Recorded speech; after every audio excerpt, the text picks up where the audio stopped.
뭐 속에 찬물이 좀 나더라고요.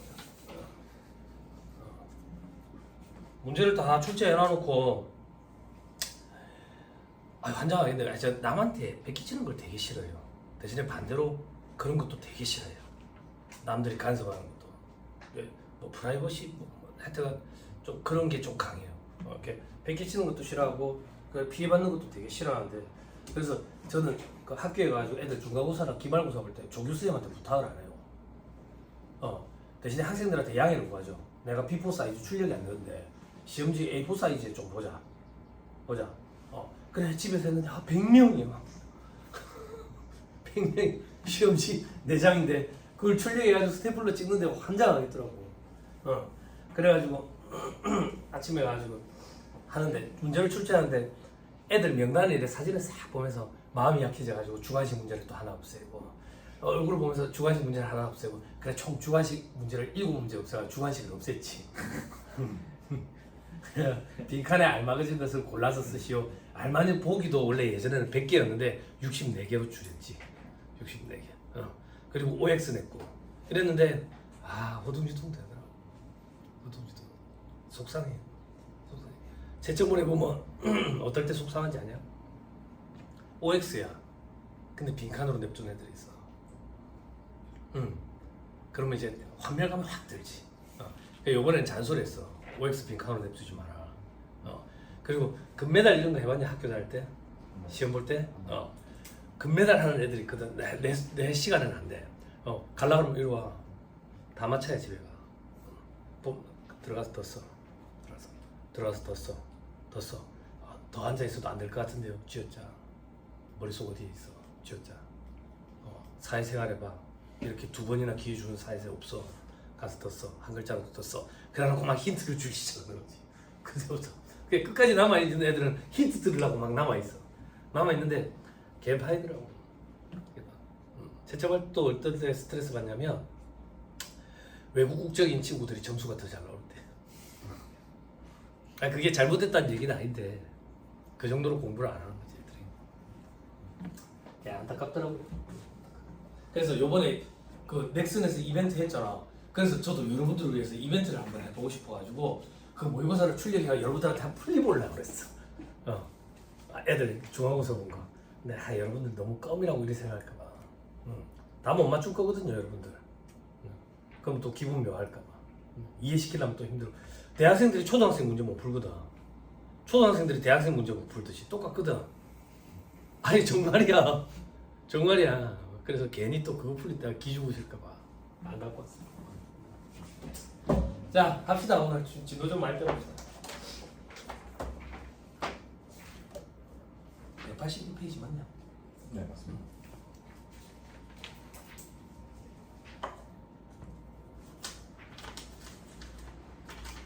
자 복습하는 건 아니고 기억만 더듬습니다. 기억만 더듬어요. 우리 지난 시간에 지급이자 소금물살이 배우셨다. 지급이자가 뭔데? 이자 비용 얘기하는 거지. 이자 비용이 왜 있는데? 차입금이 있으니까. 그럼 차입금이 왜 있는데? 기업체 운영하는데 차입금이 어떻게 없을 수가 있어? 그럼 기업체 운영하는데 차입금은 무조건 있겠네? 있지. 그럼 이자 비용도 무조건 있겠네? 있지. 그래서 이거는 송금으로 인정해 주는 게 원칙이라고. 다만 세법에서 4가지 순위를 정해놨지.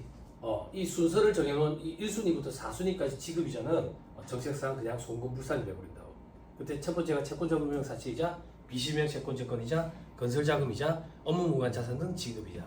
채권자금융 사치이자, 비실명 채권증권이자는 돈을 빌려가지고 이자를 지급했는데, 그럼 이자를 받은 사람 입장에서 그 소득이 포착이 돼가지고 소득세를 과세해야 되는데 그거 포착하기 힘든 거지.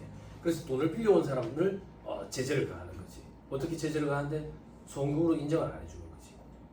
그죠? 그리고 건설자금 이자는 뭔데? 건설자금 이자는 성격이 좀 다르지. 송금으로 인정이 안 되는 게 아니라 송금이 맞기는 맞는데 지금 송금이 아닌 거지.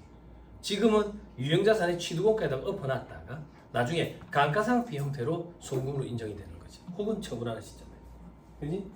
그 건설자금 이자를 하다가 우리가 회계 쪽으로 갔었지. 계산하는 방법을 본다고. 그지? 그래서 회계 쪽에 차입원가 파트를 조금 건드렸었지. 그래서 특정 차입금, 일반 차입금. 그죠? 특정 차입금, 일반 차입금 관련돼가지고도 몇 년 전에 개정사항 여러분들 알고 계시죠? 그죠? 특정 차입금, 자본화 대상 기간이 끝이 났어. 끝이 났으면 그 특정 자기금을 어떻게 할 건지. 특정 자기금 아직 상환 안 하고 있대. 그럼 거기서 발생되는 이자 비용이잖아.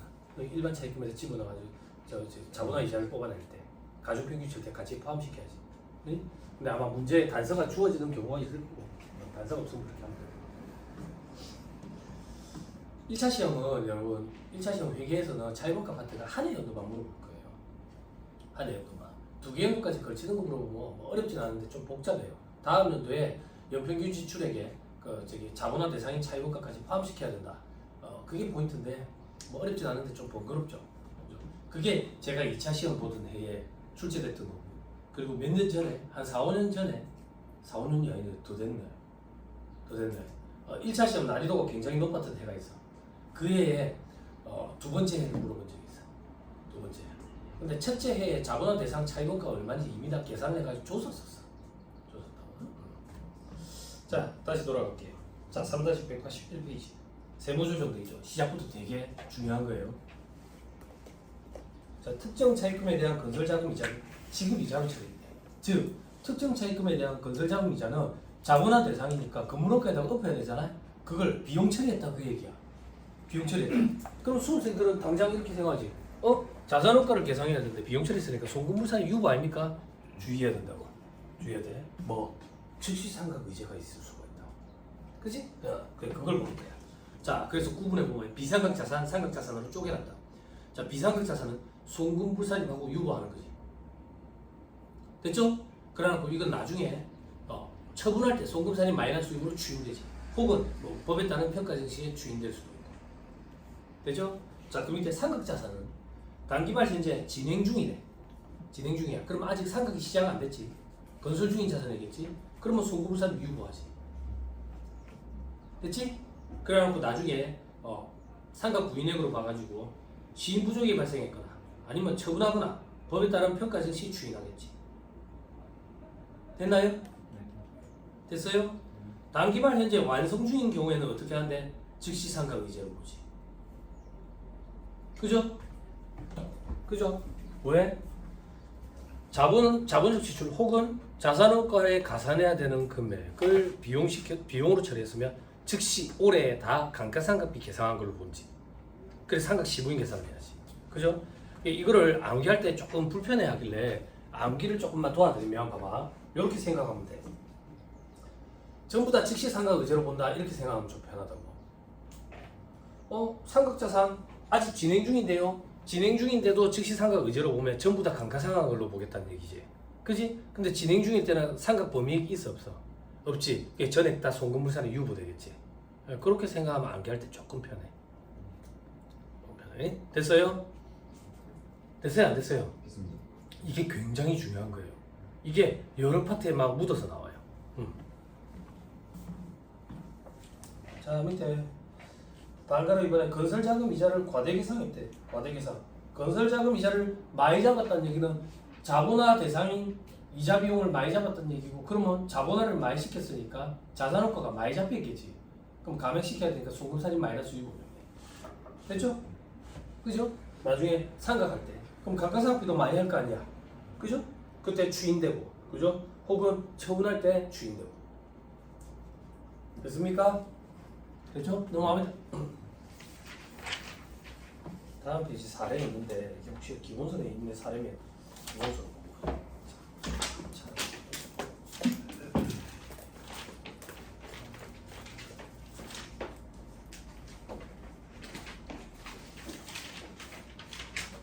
숫자 똑같네. 1172페이지 한번 보세요.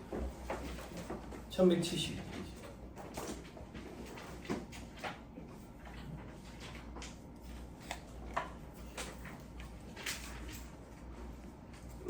날씨 쌀랑해져. 저 감기 걸리면 안 돼. 제 지난주에 감기 기운이 살짝 돌아가지고 좀 그래서 이번 주 주말에 오늘 내일 제 독방육아 해야 되거든. 와이프 서울에 있는 병원에 강의하러 간다고 이제 오늘 가면 이제 내일 밤에 온다고. 몸이 아프면 절대 안 돼. 독방육아 할 때 반 죽는거든. 여러분들 요즘에 감기 걸리면 안 돼. 감기 걸리면 한 2주 날아간다고 해. 수험생들. 감기에 약이 있어요? 없잖아. 증상을 완화시켜주는 것밖에 없지. 잠밖에 없어. 잠. 잠밖에 없어. 잘 먹고 자야 돼. 저는 정상에 감기 기운 있을 때 운동을 빡세게 하고 땀을 쫙 빼면 괜찮습니다. 그게 나이 들면 안 돼. 나이 들면 더 아파. 실리 간다 병원에. 아파가지고. 그럴 때 병원에 가서 혈관 주사 한 대 놔달라고. 한 2만 원 할 거야. 그러면 회복이 좀 빨라. 수액을 맞든지. 자, 물어보세요. 23기 건설자금 이자에 대한 세무조정을 하시오. 24기 건설자금 이자도 하고 감가상각비 세무조정도 한번 해봐라. 자, 다음 자료에 의해서 물음에 답하시라고 되어 있죠? 그죠? 자, 4학년도 24기고요. 봐봐. 4학년도 봐봐. 주의해야지. 2024년 4월 1일, 그 3월 말법인 거예요. 4월 1일부터 다음 년도 3월 31일까지 체크 딱 하고요. 항상 4학년도 체크하는 습관들이라 해서, 그죠? 자, 회사는 2024년 7월 5일에 본사 건물 신축 공사를 완료를 했대. 이와 관련된 사항은 다음과 같다. 공사 착공이 23기 4학년도 중반, 작년에 시작했어요. 공사를. 그래 올해 중반에 끝이 난 거야. 건물 신축 공사와 관련된 특정 차입금에 대한 건설자금 이자는 23기에 600, 24기에 400이래. 근데 회사는 전부 다 이자 비용 처리했다네. 자, 머릿속으로 한번 떠올려보자. 23기에 건설자금 이자 600을 이자 비용 처리했다네. 자본화 시켜야 되잖아. 그지? 근데 이자 비용 처리했다네. 이게 어떻게 해야 돼? 응? 즉시상각 의제로 생각하면 된다 했지. 그런데 아직 감가상각 범위액은 없으니까 전액 다 송금물살이 유보되겠지. 그죠? 됐죠? 또 24기에는 완공이 됐잖아. 근데 이자 비용 처리했네. 즉시상각 의제로 처리되겠지. 됐어요? 자, 그 다음 동그라미 3번. 건설자금 이자를 제외한 본사 건물의 취득원가는 1억이래. 1억. 자, 건물의 신고 내용연수는 20년이고 신고 내용연수 20년이니까 여기서 플러스 마이너스 25% 범위 내에서 가까운 내용연수를 적용하면 그 최적으로 감가상각비 저 세부담 최소화 과정에 부합하겠죠.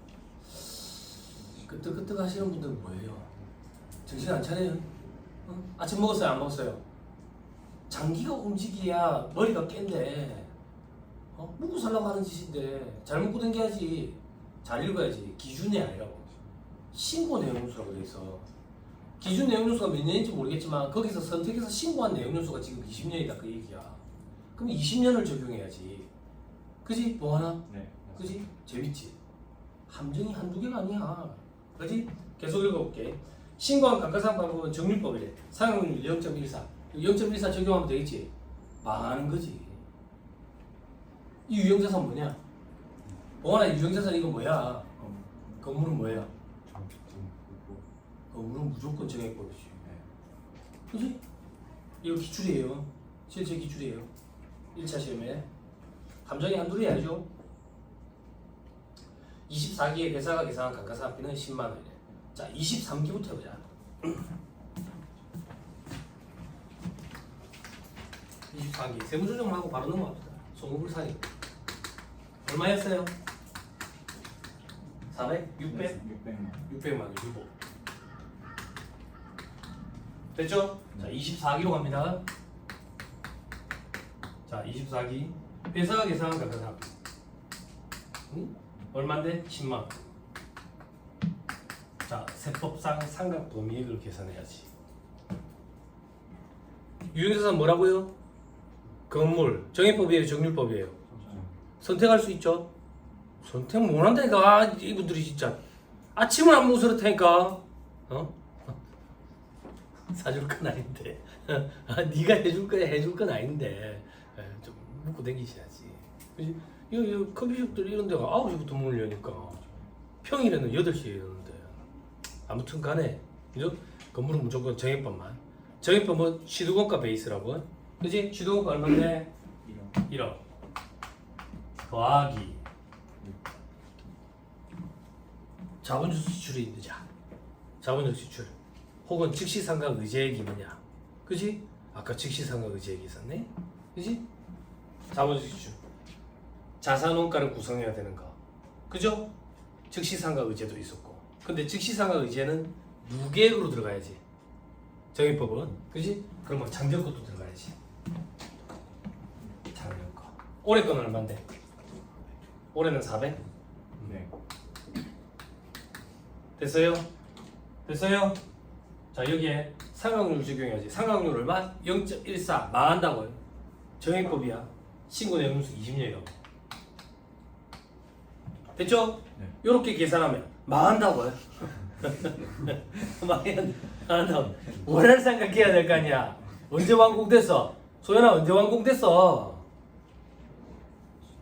7월 완공돼야 바로 사용했다며. 7, 8, 9, 10, 11, 12 12분의 6개월 이러면 또 망한다고. 사업년도 3월 말법인이야. 1, 2, 3 9개. 재밌지? 회계랑은 차원이 다르다고. 회계는 푸는 사람 별로 재미없잖아. 답이 금방금방 티 나오니까. 얼마나 재밌어. 그지? 채점위원도 재밌을 거야. 변별력이 있어가지고. 요번에 애들 시험 보는데 제가 시험 볼 때 막 얘기를 해. 애들한테 이런 거 기억 안 나냐? 수업 시간 때 이런 거 얘기했던 거 기억 안 나냐? 이렇게 얘기를 했더니 외국 국적을 가진 친구들이 시험 시간에 얘기해도 되는 줄 알고 저끼리 사기를 막 하는 거야. 외국인 애들끼리. 그랬는데 그게 이제 한국인 여학생이 짜증이 난 거야.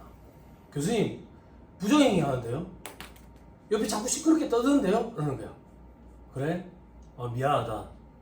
내가 지금 딴 데 신경 쓰느라고 못 봐가지고 내가 못 봐서 부정행위로 적발해가지고 얘기는 못하겠다. 그러면서 애들한테 그랬다고. 얘들아 나 재밌지? 웃기지? 웃긴 교수지 우수 교수 아니다. 제적시킨다.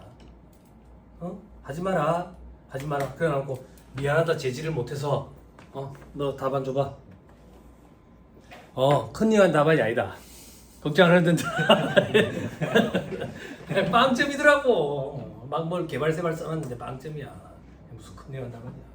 그랬던 기억이 나. 자 아무튼 요거를 암산을 팍하면 412만 5천 원 이렇게 되는 거네. 412만 5천 원. 그지? 소연아 시인 부족이익이 발생했네. 세무조정 없지? 또 망한다고. 정기로부터 2월 된 유보 잔액이 있느냐? 있잖아. 추인시켜야지. 소금산이 412만 5천 원 마이너스 6만. 야 지금 함정이 몇 개나 되는 거냐? 재밌지? 그지? 수준 자체가 달라요. 그리고 여러분 문제가 짧으면 짧을수록 무조건 어려워요. 문제가 길면 길수록 쉽다고. 아니 생각해봐. 여러분들이 문제를 출제한다 생각해봐. 어렵게 내고 싶은데 어렵게 낼 방법이 없어. 그럼 주저리 말이 길어지는 거야. 원가 관리회계. 그래서 원가 관리회계는 문제를 보면 어느 정도 문제 풀을 것 같다. 지문이 길어가지고. 그렇게 시간을 뺏는 거야. 필요한 단서만 찾아내도록 하려고. 그래서 보면 그렇진 않아. 됐습니다. 잘못됐습니다. 넘어갑시다. 선물을 동화오세요. 3-183페이지.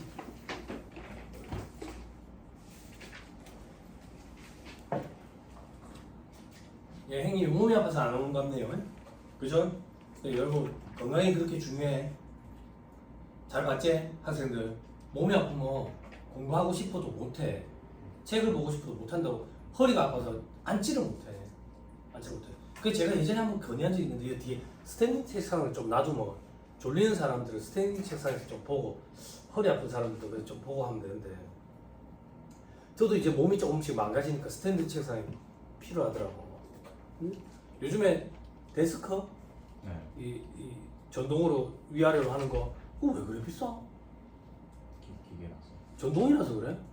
그거 맨날 기술도 크게 필요하지도 않겠던데 되게 비싸대. 나는 수동이거든. 수동도 괜찮아. 수동도 괜찮아. 스탠딩 책상에서 하면 정자세로 책을 좀 봐줘. 아니면 저거 하든가 독서대 하든가. 건강 잘 챙겨요. 운동하고 하체 운동. 요즘에 러닝이 엄청나게 인기래. 근데 여러분들은 하지 말고 차가 위험하니까. 이어폰으로 또 제 강의 녹음한 걸 들으면서 러닝 할 거 아니야. 차가 막 뒤에서 갖다 대는데 묻는다고. 자 마지막 사순위 업무무관 자산에 대한 이자 돼 있는데 이게 제일 중요한 거예요. 이 파트는. 이렇게 표현해 볼까? 저보고 지급이자 파트에서 문제를 한 문제 출제하라면 무조건 이거예요. 네, 그 정도로 중요해요. 역대 기출 문제도 보면 1순위, 2순위에 채권자 분명 사채이자 비실명 채권주권이자는 말 문제 보기 하나 정도. 그럼 건설자금이자는요 계산이 있잖아요. 회계에서 물어봐. 회계에서 아까 즉시상각 의제로 처리하는 거 어렵다면서요. 그거 중요하다면서요. 다른 파트에서 묻어서 나와. 자, 업무무관 자산에 대한 이자도 있죠. 계산 사실을 바로 보면 돼. 계산 사실.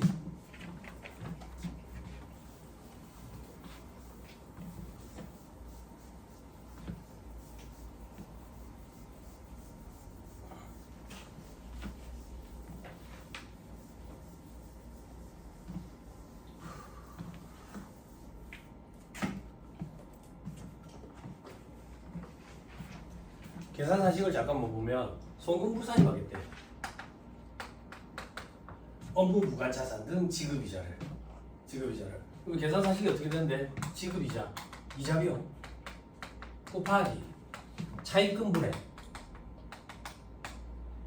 지급이자가 있다는 얘기는 차입금이 있다는 얘기지. 돈을 빌려온 게 있으니까 이자가 있겠지. 돈을 빌려온 걸 가지고 회사 업무에 안 쓰고 다른 용도로 쓴 거야. 그럼 그 비율에 해당하는 지급이자만큼은 송금으로 인정하지 않겠대. 그러면 돈 빌려온 거 가지고 어디에 썼는데? 업무 무관 동산, 부동산, 그리고 특수관계인에 대한 업무 무관 가지금 이렇게. 근데 적수 계산을 한다더라. 적수. 안 어렵지? 그지? 근데 이게 어떤 영향을 미치는데요? 수입 배당금 입금 불사의 계산서 직접 불러줘. 수입 배당금.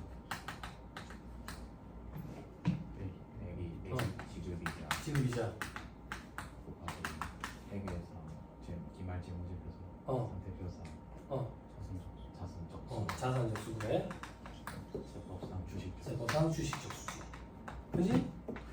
근데 여기서 중요한 건 뭐냐면 이 지급이자는 앞에서 공부할 때 선순위에서 불산입된 거 제외한다 했다고. 선순위에서 불산입되는 게 채권자문명 사채이자, 비실명 채권지권이자, 건설자금이자, 업무무관 자산 등 지급이자. 그지? 그럼 봐봐. 요거 계산을 먼저 해야 되겠어? 요거 계산을 먼저 해야 되겠어? 요거 계산을 먼저 해야지. 시험에 요 두 개가 같이 하나로 묶여서 등장한다고. 에? 됐어요? 그러면 2차 시험은요? 2차 시험은 여기에 의제배당이 끼요. 의제배당이 끼면 의제배당은 입금 산입하고 유보 처분하지. 세법상 주식 금액을 증가시킨다고. 그러면 여기 영감이지. 이렇게 세 개가 묶여서 등장한다. 2차 시험은. 1차 시험은 여기서 두 개씩 묶어서. 두 개씩. 그런데 1차 시험은 주식 적수를 잘 안 하는 거죠. 그래서 이 두 개가 잘 묶인다. 그럼 업무관 자산부터 지급이자 소금불사부터 먼저 하고 수입배당금 입금불사로 가야 돼. 혹은 문제의 단서가 주어진다고. 교수님들이 걱정스러울 때는 수입배당금 입금불사입을 계산하라고 하는데 다만 업무관 자산들 지급이자 소금불사입은 배제한다. 신경 안 쓴다. 이런 식으로. 그렇게 등장할 때도 있고. 혹은 업무관 자산들 지급이자 소금불사입 해라 해놓고 수입배당금 입금불사입은 신경 쓰지 마라. 이런 식으로 줄 때도 있고. 됐죠? 됐어요? 계산하시는 거니까 이해되죠? 돈 빌려가지고 다른 데 갖다 쓴 거예요. 다른 데 갖다 쓴 거. 그러면 업무무관 동산과 부동산은 어떤 게 있는데요? 동산, 움직일 동자. 부동산, 안 움직이는 거. 안 움직이는 거. 그 집 같은 거예요? 건물 이런 거. 차는 동산이냐 부동산이냐? 차. 여담사 차는 움직여. 그럼 동산이고. 시동 안 걸면 안 움직이잖아. 그럼 부동산이고. 차는 동산이야 부동산이야? 등록을 하는 순간 이제 부동산으로 바뀐다고. 등록 전에는 동산이고. 또 그런 게 있어요. 제가 드리고 싶은 얘기는 뭐냐면 업무와 관련 있는 동산 부동산이냐 업무와 관련 없는 동산 부동산이냐는 실무적으로 칼로 무 자르듯이 이렇게 딱 경계가 구분이 안 돼. 모호해. 그 대법원까지도 올라가는 그런 일들이 있다고. 그래서 우리 시험에는 얘들을 잘 안 줘. 논란의 여지가 있기 때문에. 만약에 준다면 업무와 관련이 있다, 업무와 관련이 없다 이렇게 표현을 하지 업무와 관련이 있는지 여부를 우리가 판단하도록 그렇게 안 준다고. 무슨 말인지 이해했어요? 됐어요? 그럼 시험에는 무조건 얘를 건드릴 거예요. 특수관계에 대한 업무가 가지급, 대표이사 가지급. 됐어요? 됐어요? 결을 조금만 봐봐. 지난주에 실무 강의, 나 이번 주 돌아오는 주에 부산에서 또 이제 마지막으로 실무 강의 할 건데, 지난주에 실무 강의 할 때 몸도 요즘에 좀 뭐 이제 아픈 적도 있고 그러니까 언제 또 하겠나 이런 생각이 들어서 촬영을 좀 해가지고 올려야지. 이거 촬영해가지고 올리니까는 좋아라 하더라고 사람들이. 여기 아닌데도 막 듣는가 봐. 그래서 좋아라 하길래 그것도 찍어서 올려야 되겠다 했는데 첫째 날 다 찍었거든. 8시간을. 둘째 날 찍다가 껐어. 아 겁이 나서. 실제 현장에서 일어난 일을 너무 많이 얘기해가지고 잡혀갈 것 같은 거야. 그래서 그만 얘기할까 그러니까 얘기 더 해달래. 요거 다 치웁시다. 치워가지고 막 얘기했지. 그래서 못 올리겠더라고. 와이프한테 얘기했더니 안 되겠더라고. 요번 주에는 좀 그런 걸 자제하고 욕도 좀 많이 했거든. 쓰레기 같은 것들을 막 얘기를 많이 했어. 그래가지고 좀 겁이 나더라고. 겁이 나는데 요번에 찍어가지고 좀 올릴까 싶어요. 뭐 현업에서 필요하신 분들이 있는지 모르겠는데 그 언니가 나와버렸네. 들으면 도움이 될 건데. 아무튼 제가 실무적으로 강의할 때도 이 얘기를 하거든. 대표이사 가지급은 항상 있어. 회사들 운영을 하면 여러분들 입장에서는 대표이사 가지급 지저분한 거 아니야? 대표이사가 갖고 왔다고? 근데 안 갚아놓네. 근데 그런 일들이 실무적으로는 많이 비일비재해. 여러분들 그 뉴스 보면 뭐 그룹 총수가 뭐 횡령을 하고 뭐 어쩌고저쩌고 그런 것들 있잖아. 그런 것들도 이런 것들도 있거든. 회사에 영업을 하다 보니까 거래처 영업을 하다 보니까 장부에 회계 처리를 할 수 없는 그런 지출들이 발생할 때가 있어. 발생할 때가 있거든. 그러면 세법적으로는 그 전부 다 대표이사 상해 처분되거든. 그럼 그걸 안 갚아놓으면 이제 횡령 아니야 그게. 그냥 회계에 대한 책임은 경영자가 진다. 그래서 횡령이라는 명목으로 잡아넣는구나 이렇게 생각하면 돼. 그 가지급금도 회계랑 세법의 가지급금은 의미가 좀 달라. 회계의 가지급금은 기말 시점이 되면 실제 어떤 지출이었는지 그걸 밝혀내 가지고 계정을 바꿔야 돼. 가지급금은 회계에서는 임시 계정이니까. 근데 세법에서는 매년이 꼭 계속 가. 그 의미가 좀 달라. 그래서 처음에 가닥기관 세무사들 입장에서 가지급금 이 회사 지저분한 거 아니야? 근데 다 지저분하네. 가지급금이 없을 수가 없어. 없을 수가 없다. 그래서 실무적으로도 가지급금이 굉장히 중요한데 이 가지급금에 대한 큰 불이익 4가지가 있어. 법인세법에서. 여러분들은 나중에 손으로 다 계산하게 돼. 인정이자라는 걸 계산하고, 그리고 대소충당금 설정 대상 채권에서 배제돼. 대소충당금도 설정 못 하는 거야. 그 설정하면 뭐 한대요? 대변의 대소충당금 차변에 뭐냐? 비용 처리된다고. 근데 설정 못하니까 비용 처리도 못하지. 대손금으로 송금 사입도 안 돼. 돈을 못 받고 떼였어. 그러면 송금은 처리를 해야 되는데 그것도 안 돼. 그런 것들이 불이익. 마지막 하나가 뭔데? 업무 무관 자산 등 지급이자 송금 불산이 불이익이 있어. 그래서 제가 실무 강의할 때 몇 년 동안 계속 얘기했다고. 대표이사 가지급 법인세법상 불이익 4가지 얘기해보세요. 이걸 얘기할 수 있으면 경력이 제대로 된 경력입니다. 그래 얘기했는데 아무도 대답을 못하더니 이제 벌써 강의한 지 몇 년 되니까 이제 그걸 대답해 주시더라고. 할머니들이. 그래서 의미가 있구나 교육이 이런 생각했어. 여러분들은 그걸 머릿속에 떠올리면서 하나씩 다 손으로 계산할 수 있어야 돼. 계산할 수 있어야 돼. 그래서 가지급금이 있으면 이런 불이익이 있으니까 대표님 가지급금을 당장은 정리를 못합니다. 당장 정리하고 싶은데 어떻게 하면 됩니까? 갚아 넣으세요 그러면. 그거 싫어하거든. 그러니까 5년에서 10년 계획을 잡고 순차적으로 천천히 정리해가는 거야. 정리해가는 거야. 그걸 왜 정리해야 되는데 이런 불이익이 있습니다 라고 얘기를 할 수 있어야지. 그냥 그걸 여러분들이 해야 돼. 그래서 시험에서 가지급금을 가지고 건드린다. 봅시다. 자, 사식 바로 보세요. 사식의 지급이자 오른쪽으로 가세요. 위에 분자 업무무관 동산 부동산 적수해 보니까 그냥 취득가액으로 평가 요 정도밖에 없죠.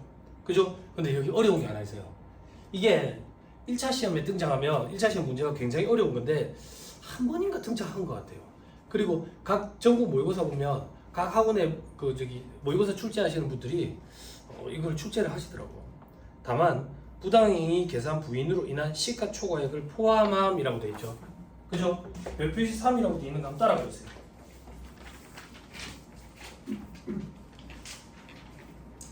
별표시 3에 특수관계인으로부터 시가 5억 원짜리 업무구간 토지를 7억 원에 구입했대요.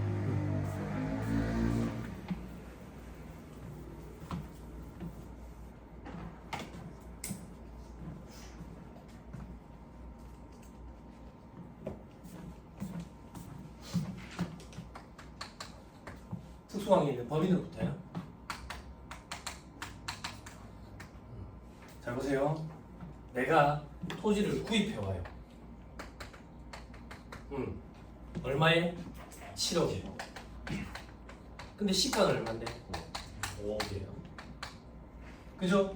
그러면 5억짜리를 7억에 사오니까 고가매입이죠. 그죠? 그죠? 기억나요? 바보냐 이거야. 도둑놈이더라. 뭐가 도둑놈인데? 특수관계입니다. 특수관계입니다. 그러면 어떻게 했는데? 시가와 거래가의 차이.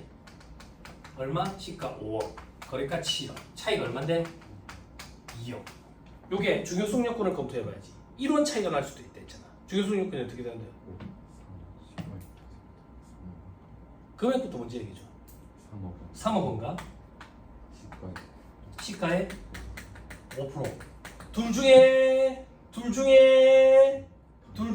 웃지 말고 울어도 시원찮을 판에 웃지 말고 둘 중에 작은 거? 큰 거? 작은 거? 남들이 예술할 때 너 할 줄 알아야지. 물론 나만 틀렸겠지만 작은 거 따라갈 거야. 이 형님 따라갈 거야. 추격 매수하다가 망한다. 미안해요. 주식 얘기는 그만해야지. 요즘 산선수혜자 때문에 사람들이 표정이 엄청 안 좋아. 엄청 신문 강의하는데 주식에 물린 사람들이 많더라고. 주식 아무것도 할 줄 모르는 사람들 그냥 주식 투자하면 삼성전자 투자하거든. 근데 이제 계속 가잖아. 2위로 떨어지고 뭐 반도체도 뭐 시장도 안 좋고 뭐. 호재가 없을 거라는데 한동안. 괜한 얘기를 했나? 반등의 그 기미가 안 보인대. 둘 중에 작은 거 이상. 그치? 이상이 맞네. 오케이. 중요하네. 중요하면 어떻게 하는데? 입금산입. 부당행위 계산 부인. 그지? 어떻게 특수관계가 있으니까 뭐 기타 사유주 이렇게 처분하든지 이렇게. 소득 처분은 아직 안 했지만. 됐어요? 됐나요? 됐어요? 그럼 칠판으로 가. 내가 어떻게 회계처리를 했는데 나는 토지를 7억으로 잡았다고. 돈이 많아서 연금 줬다고 볼게요. 그죠? 그런데 세법상으로 토지는 5억이 돼야 돼. 근데 돈이 많아서 7억을 줬어. 2억이 밖으로 나갔네. 사회 유출됐다고. 회사 돈이 밖으로 빠져나갔네. 그치? 어디로 빠져나갔는데? 거래처 법인한테 기타 사회 유출 처분한다고. 됐어요? 그게 요 세무조정이라고. 2억. 그리고 뭘 해야 되는데? 토지를 7억에서 5억으로 감액시켜야지. 송금사료. 토지 2억 마이너스 6억. 그럼 칠파. 나는 토지를 7억 주고 샀지만 세법상 토지의 가액은 얼마가 되는 거예요? 취득가액은 5억이 되는 거죠. 이 5억은 뭔데? 시가죠. 그죠? 부당행위 계산 부인은 너희 둘 사이에 짜고 치는 고수도에 의한, 즉 부당행위로 인한 거래 금액, 그 금액을 부인하겠다. 부인하고 세법에 나와 있는 산식 혹은 금액으로 너희 둘 사이에 생기는 세부담 문제를 다시 계산하겠다. 그럼 세법에 나와 있는 금액은 뭔데? 시가라고. 시가평가 원칙이라고. 시가평가. 됐어요? 7번. 그런데 지급이자 소금불산이 업무무관 자산 등 지급이자 소금불산이 계산할 때 알고 봤더니 이 토지가 업무무관 부동산인데 업무무관 부동산에는 5억이 아니라 7억이 들어간다 그 얘기예요. 시가가 아니네. 그죠? 왜 이렇게 되는데? 불이익을 주는 거예요. 송금불산 이백이 5억이 아니라 여기 7억이 들어가면 더 커지겠죠. 그럼 불이익을 주는 거예요. 불이익을. 됐어요? 그래서 업무무관 동산 부동산 가지금 이거 적수 계산할 때 가액은 시가 초과한 금액이 있으면 그걸 포함한다고. 그러면 7억이 되는 거예요. 됐어요? 이렇게 나오면 문제 수준이 굉장히 높아지는 거예요. 다시 말문제 보기로 구성할 수도 있으니까 뭐라고 표현하고 있다? 부당이 계산 부인으로 인한 시가총액을 포함한다 이렇게.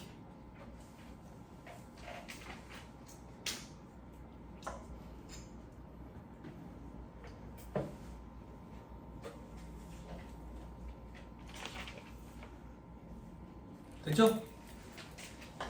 됐어요? 네. 자, 그다음 오른쪽으로 합시다. 이제 가지금 봅시다. 가지금. 자, 특수관계인에 대한 것만 적용 대상이 이렇게 돼 있죠. 그죠? 당연하지. 그죠? 그것만 불이익을 주는데. 그리고 동일인에 대한 가지금, 가수금이 함께 있대. 함께 있대. 그런 경우에는 상기한 순액을 가지고 하겠대. 상기한 순액. 자, 봐봐. 자, 학생들 봐봐. 대표이사 가지금이 1,000만 원이 있어. 그럼 이 1,000만 원에 대한 접수가 들어갈 거 아니야? 근데 가수금이 또 500이 있대. 600이 있대. 그럼 퉁치면 400이잖아. 퉁치면 400이잖아. 봐봐. 송금불산 이백이 크면 좋아, 작으면 좋아? 작으면 좋지. 여기 1,000만 원이 들어가면 좋아, 400이 들어가면 좋아? 400이 들어가면 좋지. 납세자에게 유리한 방향으로 세법이 세팅돼 있다. 이렇게 생각하면 돼. 그래서 상기한 순액이 원칙이구나. 이렇게 기억해요. 납세자에게 유리한 방향으로 세팅돼 있다. 그래서 그래야지 나중에 대손 파트에서도 좀 수월해요. 거기도 납세자에게 유리한 방향으로 세팅돼 있거든. 됐죠? 다만 각각 상환기간, 이자율에 대한 약정이 있으면 상계 불가. 그러니까 돈이 나간 거랑 들어온 거랑 완전 별개더라. 그러면 둘은 퉁 묻힌다. 나간 거에 대해서 갚은 거라더라. 그러면 퉁 칠 수 있지. 됐죠? 네. 됐죠? 자, 그다음 업무무관 가질금을 보지 않는 것 되지. 그죠? 다시 방향 잡자요. 업무무관 가질금을 보지 않는다는 얘기는 불이익이 없다는 얘기야. 불이익이 없다는 얘기야. 이거 말문제 보기로도 구성해. 동그라미 1번. 직원에 대한 월정급여 범위 내에서 일시적인 급여의 가불금. 월급 가불해준 거야. 아, 선생님 요즘 시대에 무슨 마이너스 통장은 다 쓰잖아요. 현업에서 일해봐. 가불하는 경우 제법 많아. 제법 많아. 왜 그런지 모르겠어. 지가 와이프한테 안 들키려고 그러는 건지 모르겠지만 아무튼 가불하는 경우가 생각보다 많아. 요거 업무가 가질금 아니에요. 경조사비 대여해. 경조사비를 빌려준대. 업무가 가질금 아니에요. 시험에 잘 나오는 거. 학자금 대여해. 자녀에 대한 거 포함되어 있지. 그럼 시험 문제에 자녀 학자금을 빌려줬다 이란다고. 그럼 왠지 느낌상 업무무관 가질금일 것 같거든. 근데 그건 우리의 선입견이야. 세법에서는 이걸 업무무관 가질금 보지 않겠대. 자녀 학자금 대여액을 불이익이 없다고 해. 네. 됐죠? 자, 그다음 동그라미 2번. 원세주 시기 특례 규정에 따라 소득세를 대납한 거 돼 있죠. 그죠? 요건 어떤 거냐면 뒤에 별표시 4번이 돼 있는데 그냥 보지 말고 제 얘기만 들으세요. 시험이 잘 안 나오니까. 시험에 나오면 되게 어려워. 지급시기 의제 규정이 되게 어려워. 실무 강의 때는 다 얘기해. 실무 강의 때. 이건 어떤 거냐면 우리 회사가 요번에 배당 주기로 선언했어. 배당 주기로 땅 선언했다고 해. 얼마? 대표이사한테 막 돈 1,000만 원 주기로 했다고 볼게. 돈 1,000만 원 주기로 배당을 땅 선언을 했는데 갑자기 회사에 현금줄이 막힌 거야. 배당을 지금 못 주고 있어. 배당을 못 주고 있다고. 배당을 못 주고 있으면 세법에서 무한정 기다려주는 게 아니라 석 달 기다려줘. 석 달 기다려가지고 석 달이 되는 시점까지 배당을 안 주더라도 석 달 되는 시점에 배당을 준 걸로 봐버려. 의제해버린다고. 그래서 지급한 걸로 봐버린다. 지급 시기 의제 이렇게 얘기한다고. 그러면 배당을 준 걸로 봐버리니까 배당을 지급하는 행위가 일어나진 않았지만 준 걸로 봐버리니까 다음 달 10일까지 원천세 신고가 들어가야 돼. 그건 무슨 얘기인데요? 소득세법 할 때 조금 더 자세하게 얘기해 줄게. 원천 징수를 해가지고 소득세 신고를 해, 원천세 신고를 해야 된다고. 그러면 그 원천세는 소득을 받는 자한테서 세금을 떼야 되거든. 그럼 대표이사한테 찾아가서 이렇게 얘기하는 거야. 대표님, 요번에 배당 1,000만 원 그거 한 거 아시죠? 알고 있어. 근데 회사가 지금 갑자기 현금 회전이 안 돼가지고 괜찮아. 그래서 늦어지는 건데 알고 있어. 괜찮아. 근데 대표님 세금 신고는 먼저 해야 되니까 그거에 대한 세금은 먼저 좀 주시면 안 될까요? 세금 좀 먼저 내게. 그럼 대표가 넌 내일부터 책상에 화장실 옆이야 이러는 거지. 안 된다고. 안 돼. 그래서 우리는 어쩔 수 없이 이걸 회사가 대납을 해. 어쩔 수 없이 대납을 한다고.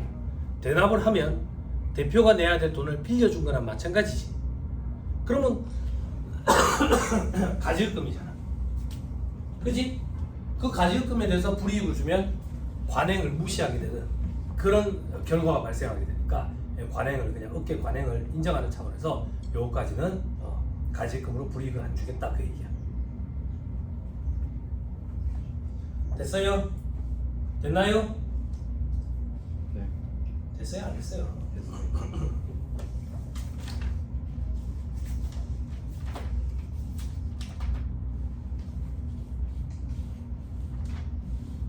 3-28페이지 와보세요. 3-28페이지. 저 앞에.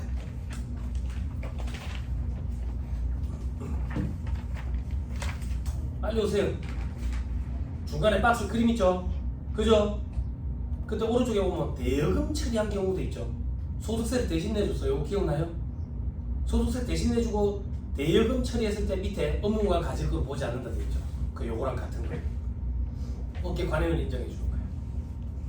그래서 업무관 가지급에 대한 불이익을 안 주는 거예요. 밑에 보니까 비교에 동그라미 2번 업무관 가지급을 본다. 그죠? 옆에 보니까 화살표에 9절에서 뭐 배운다 이렇게 있죠. 이제 배운 거예요. 됐어요? 됐죠? 네. 돌아오세요. 아 왜? 반응이 왜 그래? 그 페이지 공부 안 했어? 줄 쳐져 있잖아. 너 이름 뭐야? 군우야. 그래 봐봐 이거 너가 줄 쳐놨잖아. 그지? 내가 너 잘 때 줄 친 게 아니라고. 그지? 그래. 야 너 책이 왜 이렇게 끝나냐? 900원을 줄 거야? 책을 새로 산 거야? 저요? 어. 아, 저 원래 너 몇 학년이야? 어. 저 3학년 900 물려주려고 책 깨끗이 보는 거야? 야 세법책 물려주면 안 돼. 다 바뀌는데. 아 왜 공부 안 하냐고. 책이 왜 이렇게 끝나냐고. 너 왜 얘기한 거야? 너 책도 받아가서 얘기야? 공부 열심히 했으니까 봐줘야지. 우와. 너무 영혼이 없어? 우리 집에 같이 사는 사람이 내가 무슨 얘기하면 영혼이 없다고 그런다고. 원래 말투가 이런데 영혼이 없는 게 아니라. 우와. 응? 학생들 공부 좀 하자 얘들아. 그치? 책 요즘 안 보는구나. 앞에 뭐 하는데? 재무회계? 재무회계 공부해 요즘에? 원가 하고 있었어? 역시 뭐 하고 있었어? 꾸러미 하고 있었냐? 꾸러미 꾸러기가 아니다. 꾸러미야 꾸러미. 꾸러미 재밌지 않냐? 너 왜 입을 벌리고 웃냐? 이 한 꾸러미에 초록색 공이 2개, 빨간색 공이 3개. 그게 패키지 아니냐? 안 그래? 꾸러미 이렇게 꾸러미 고원이 이걸 계산을 하고. 그거 생각하면 돼. 꾸러미는 연예인들 여 프로그램에 하나 이제 고정으로 박을 때 그 신입이랑 같이 박아야 되잖아. 그런 조건이잖아. 왜 거기 꾸러미 아니냐? 자, 다시 돌아가가지고요. 동그라미 3번. 우리사주조합, 조합원에 대한 해당 우리사주조합이 설립된 회사의 주식 취득자금 대여액 돼 있죠. 그죠? 학생들 때문에 잠깐만 얘기하면 언니 오빠들도 본 적이 없을 텐데 우리사주조합이라는 게 있거든. 우리사주조합이 존재하는 이유는 우리 회사 직원들이 우리 회사 주식을 취득하는 걸 원활히 하도록 도와주기 위해서 구성된 게 우리사주조합이라고. 우리사주조합. 여기에 우리사주조합이 원활히 돌아가게끔 회사에서 지원을 해주겠대. 어떤 지원을 해주는데 우리 회사 주식을 취득하는 데 있어가지고 돈을 빌려주겠대. 돈이 없으면. 그것까지는 업무관 가제거로 보지 않겠다 그 얘기야. 됐죠? 자, 그 다음 동그라미 4번. 귀속 불분명분에 대한 대표적 상위 처분은 소득세 대납에 방금 본 거 20몇 페이지인가 가서 보고. 동그라미 5번. 동그라미 5번은 새로 생긴 규정인데 몇 년 안 됐어요. 중소기업에 근무하는 직원에 대한 주택구입 전세자금 대여금. 됐나요? 됐어요? 네. 저러고 해요 이제. 그러면 시험에 뭐가 나오는데 방향 딱 잡아줄게. 잘 봐요. 주택 구입자금. 우리 회사 임직원이 이번에 집을 사는데 그 구입자금을 회사에서 빌려준대. 대회 혹은 주택 임차자금 대회. 우리 회사 임직원이 이번에 전세방을 구하는데 전세금을 회사에서 빌려준대. 주택 구입자금, 주택 임차자금 대회액은 특수관계인에 대한 업무부가 가질 금이 맞아. 불이익을 당한다고. 그런데 중소기업에 대한 혜택으로 중소기업 직원에 대한 주택 구입자금, 임차자금 대회액은 업무부가 가질 거를 보지 않겠대. 그러면 중소기업 직원이니까 중소기업 임원에 대한 거는 불이익이 있는 거야. 그리고 중소기업이 아니면 전부 다 불이익이 있어. 알았어요? 이게 실무 강의할 때마다 이거 소개해 주거든. 중소기업에서 이런 혜택을 제공을 하면 중소기업의 인력난이 어느 정도 해소될 것 같은데 몇 년째 얘기하는데 안 되더라고. 이 규정이 들어온 지 몇 년 됐거든. 우리 보통 대기업체 가면 복지 혜택 나타나잖아. 그치? 주택 구입자금, 임차자금 뭐 무상으로 빌려준다 이런 소리 하거든. 저 예전에 직장 생활할 때 기숙사가 없어가지고 고시원에 2달인가 살았다 했잖아.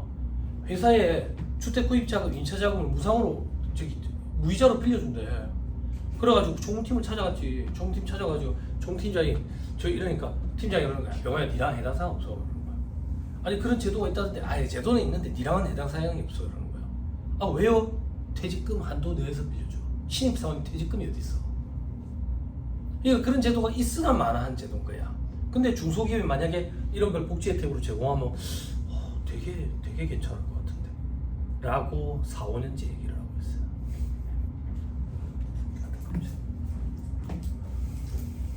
됐죠? 여러분 동그라미 1번, 동그라미 5번이 시험이 제일 잘 나오는 거야. 동그라미 5번이 제일 잘 나와. 저보고도 문제 이거 계산 문제 하나 출제하라 그러면 5번을 건드린다. 주택 구입자금, 임차자금 대회. 됐죠? 됐어요. 자 이제 산식의 왼쪽 밑으로 내려옵시다. 지급이자. 자 1순위에서 3순위, 즉 선순위에서 송금불 산입한 금액을 차감한 후의 금액으로 계산. 즉 요 금액 계산은 4순위라고 표현하고 있었다고 이 책의 저자가. 즉 선순위에서 송금불 산입되는 건 배제하고 계산해. 제일 마지막에 해야 된다 그 얘기야. 재고자금이나 사채이자, 비시병 재고주금이자, 건설자금이자 세무조정하고 나서 나머지 가지고 간다고. 됐죠? 자 그 밑에 지급이자의 범위에 왼쪽은 포함되는 것. 봐봐라 학생들 방향. 포함되는 것이라는 얘기는 여기에 들어가는 것.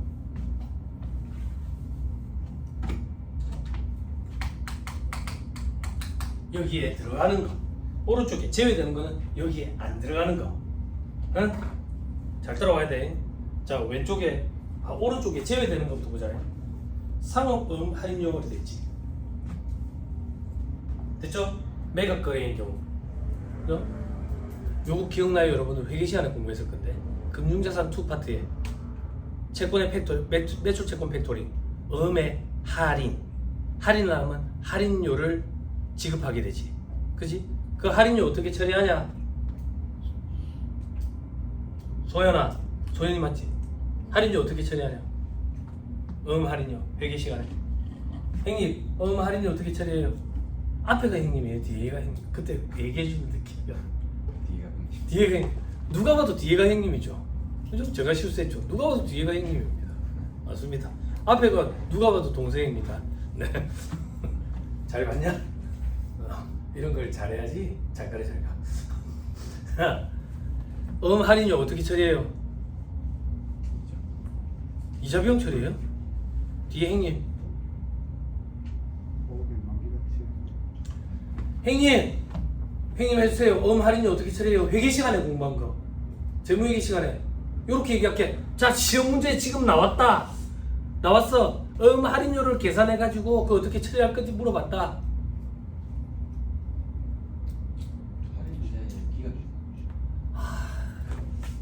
혜련아 해줘라. 그렇지. 차익거래인지 매각거래인지 구분해야지. 그지? 아 그걸 얘기한 게 아니냐? 그걸 얘기했다고 믿고 싶다. 차익거래인지 매각거래인지 구분해야 될 거 아니야. 매각거래면 어떻게 처리하냐? 할인료를 분께 끊으면 처분 손실 처리하지. 차익거래면 이자 비용 처리하지. 다시 상호 할인료래. 매각 거래래. 그럼 처분 소실 처리할 거 아니야 할인료. 처분 소실이라는 얘기는 처분하고 없어. 이자가 아니라 처분 손실이라고. 그래서 안 넣는다고. 됐어요? 됐죠? 그러면 암기할 게 없잖아. 그렇게 안 엮으면 생짜배기로 이걸 또 암기해야 돼. 이걸 다 암기하려면 머리가 대갈자분이 돼야 된다고. 선택을 하세요. 대갈자분이 되실 건지. 자, 왼쪽에 금융보험 할인료도 있죠. 그죠? 금융보험 할인료는 다음 페이지 별표시 2번 보세요. 그냥 어음을 발행을 해가지고 그 어음 명목으로 돈을 빌리는 거다 이렇게 생각하면 돼. 금융보험 할인료는 채권을 파는 게 아니라. 그래서 돈을 빌리는 거에 대한 할인료는 이자 비용이다. 그래서 들어간다. 자, 그 다음 현재가치 할인 차감 상각비 연지급 수입이자 있죠. 앞에서 이미 여러 차례 공부했죠. 회사한테 선택권을 줬대죠. 선택권을 줘놨기 때문에 이거에 대해서 여기 포함시켜버리면 지급이자에 포함시켜버리면 세부담의 영구적인 차이를 갖고 온댔지. 그래서 포함시키지 않는다고. 또 어디에 포함시키지 않냐? 봉하나 네. 집중해라. 어디에 포함시키지 않아요? 수입 배당금 입금 불산입 계산상 지급이자에도 포함시키지 않지. 됐죠? 자, 이제 왼쪽 사채 할인 발행 차금 상각비 돼 있죠. 사채는 할인 발행하면 상각은 강제 상각이니까 선택권 이런 거 없어. 무조건 상각해야 돼. 상각하면 차변의 이자 비용이잖아. 그거 넣는다 그 얘기예요. 됐죠? 자, 그 밑에 선급이자 미지급이자 돼 있죠. 선급이자는 제외하고 미지급이자는 들어가겠대. 이렇게 생각하면 편해. 암기할 때 미지급이자는 이자는 발생했는데 아직 안 주는 거지. 그래서 포함시키는구나. 선급이자는 아직 발생을 안 했는데 먼저 줬구나. 그래서 포함을 안 시키는구나. 이렇게 됐죠? 자, 그 다음 금융리스료주 이자 성격 그리고 운용리스료. 금융리스료주 이자 성격은 여러분들은 리스 기준서가 전면 개정되고 나서 공부해서 그렇지. 금융리스료의 이자 성격은 이제 리스 이용자 입장에서 과거에는 이렇게 잡았다고. 금융리스, 운용리스 이용자 입장에서 구분했거든. 지금은 이제 구분 안 하잖아. 제공자 입장에서만 구분 안 하고 그거 이제 해줬잖아. 내가 회계 시간도 아닌데. 근데 과거에는 이렇게 했다고요. 금융리스 부채. 여기는 금융리스 자산. 이렇게 잡았다고요. 커피값이 없다고 했을 때 리스크에서 직접 먹으니까 커피 마신 값이라고. 자, 엑셀 정도 말이 돼. 엑셀 정도 말이 되면 돈이 들어오지. 보정 리스를 할 거. 이 리스를 돈 들어오는 게 뭔데? 부채서 아니 뭐야? 돈이 나가지. 이용자니까. 돈이 나가지. 돈이 나가는 것 중에 일부는 이자 비용이고 나머지 일부는 부채서 원금 상환액이지. 그리고 요거에 대한 감가상각도 한 거예요. 그지? 그때 내용연수는 리스 기간이냐 경제적 내용연수냐 둘 중에 짧은 기간으로 하지. 그지? 근데 판매형 리스인 경우 판매형 리스인 경우에는 이게 그 구분이 달라지는 거지. 그지? 그때 이 이자 비용 뭐라고 표현하고 있지? 금융리스료주 이자 성격 요거 얘기하는 거야. 요거 포함시킨다고. 됐죠? 오른쪽에 운용리스료는 단순 임대차 계약에 의한 수수료로 보는 거지 이자 이런 성격이 아니라고 보는 거야. 그래서 제외돼. 됐죠?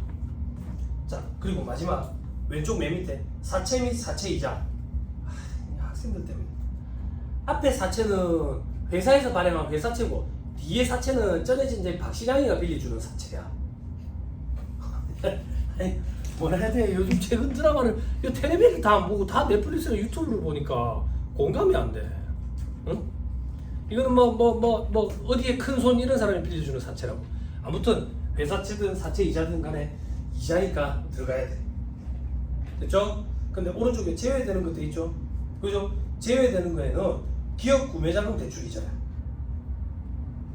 기업 구매자금 대출이자. 자, 요건 조금만 설명할게. 요게 시험에 등장하면 문제 난이도가 굉장히 높아지는 건데 문제 난이도가 높아지는 거지 중요하다, 시험에 자주 등장한다 그런 개념은 아니에요. 되게 구석진 거야. 근데 이게 들어온 지 그래도 벌써 제법됐네. 기업 구매자금 대출 이자는 혜택을 주기 위해서 제외되는 거에 포함되어 있어요. 봐봐, 그걸 여기에 포함을 안 시키면 송금불사입 되는 금액이 줄어들잖아요. 그러면 혜택을 주는 거라고. 혜택을 주기 위해서 제외시킨다고. 그럼 기업 구매자금 대출 이자는 뭔데?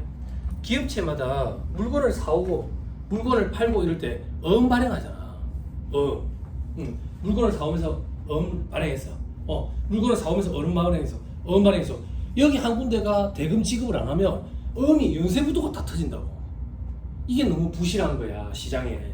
어음의 연쇄부도를 막기 위해서 어음 발행하지 말고 기업 구매 자금이라는 거를 대출 상품으로 내놓을 테니까 요거를 이용해라 그 얘기야. 그러면 요거를 이용하면 메리트가 있어야 될 거 아니야. 그 메리트 중에 하나가 이런 거야. 여기에 포함을 안 시키겠다. 기업 구매 자금 대출 이자는 포함을 안 시키겠다. 됐어요? 됐나요? 됐어요? 거기까지만 보면 되는데 본 김에 어려운 거 본 김에 조금만 더 봅시다. 손가락 끼고 아까 수입 배당금 입금 부산으로 아까 보세요. 페이지 먼저 찾은 사람들 얘기 좀 해주세요. 3-60페이지 3-60페이지에 제일 밑에 보면 입금 부산일 계산 방법 계산 상식 있죠? 그죠? 그 상태에서 3-61페이지로 와. 3-61페이지에 표 밑에 박스 1번 지급이자 있죠? 그 밑에 동그라미 2번 밑에 비교. 업무 무관자산에 대한 지급이자 송금분산의 계산 시 지급이자 범위에서 제외하는 기업 구매자금 대출이자는 수입 배당 이중과세 조정 시에는 포함 안 돼. 됐어요? 됐어요?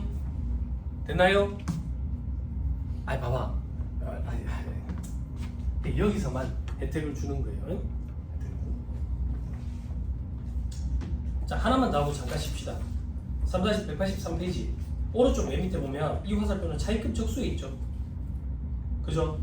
자 이건 뭐냐면 줄시만 차입금 적수가 문제에 안 주어질 때가 있어요. 그럼 우리가 차입금 적수를 계산해야 되거든. 차입금 적수. 그럼 봐봐.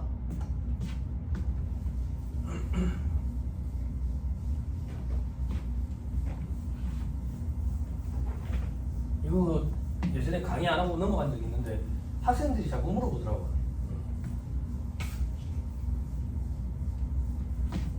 잘 봐요. 잘 봐봐요. 잘 봐요. 자, 이자 비용 계산할게요.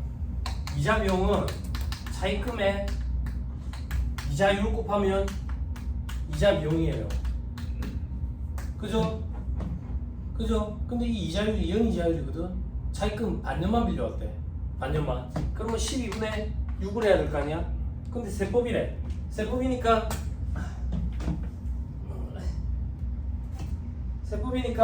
월할 계산이 아니라 일할 계산을 해야 될 거 아니야? 일할 계산이니까 이렇게 되는 거야. 365분의 가방이 184일. 됐죠? 이 184일이 앞으로 간다고요? 요걸 우리는 차입금 적수라고 불러. 그럼 뒤에는 0이 아니라 365분의 1 이렇게 된다고요? 그지? 봐봐. 이 차입금 적수를 모르겠대. 그럼 이걸 x로 두고 x 두면 싫어한다고. 싫어한다고. 그 x로 두지 말고 가만 냅두자고. 요걸 모르겠으면 등식의 오른편으로 이걸 다 넘겨야지. 이걸 넘기면 나누기에 곱하기는 넘어가면 나누기가 돼. 나누기가 되는데 나누기를 곱하기로 바꾸면 분의 1이 돼. 아니 어쩔 수 없어 이런 거는 그냥 암기해. 그러면 요래 된다고. 요래. 그리고 이자 비용 된다고. 그 요거는 어떻게 된대요? 곱하기 365분의 1이네. 그지? 요건 요로 넘어가면 나누기 365분의 1이거든. 그걸 다시 곱하기로 바꾸면 365분의 1의 분의 1이거든.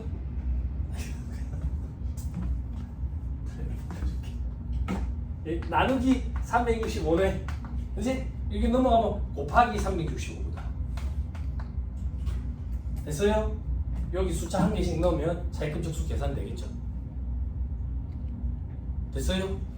제가 드리고 싶은 얘기는 책에 있는 이런 사실 암기할 일이 아니라고요. 이거를 암기하고 있는 친구들이 있어요.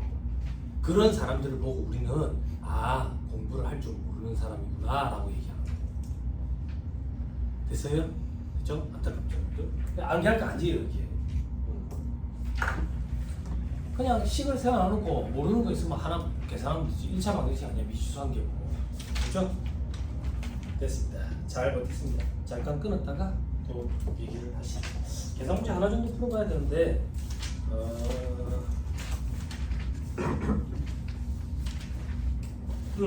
1177페이지에 있는 걸로 할게요. 잠깐 쉬었다 하시죠.